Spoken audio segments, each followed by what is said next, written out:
প্রিয় দর্শক, এই মুহূর্তে আমি এশিয়া উপমহাদেশের সর্ববৃহৎ মার্কেট যমুনা ফিউচার মার্কেটে আছি, যেখানে আপনারা কেউ এখনও আসেননি এবং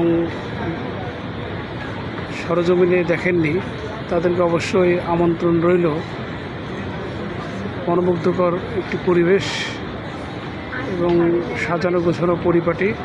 এখানে আসলে অবশ্যই আপনাদের মনের অবস্থা পরিবর্তন হবে এবং সবাই বিশ্বের নানা প্রান্ত থেকে আসে এবং বাংলাদেশের বিভিন্ন জেলা থেকে কেনাকাটা এবং বিভিন্ন প্রয়োজনীয় জিনিসপাতি কেনার জন্য মূলত এখানে আসে। এই ছিল ঢাকা যমুনা ফিউচার পার্ক থেকে মুরাদ নিউজ 24-এর সর্বশেষ তথ্য। সবাইকে ধন্যবাদ।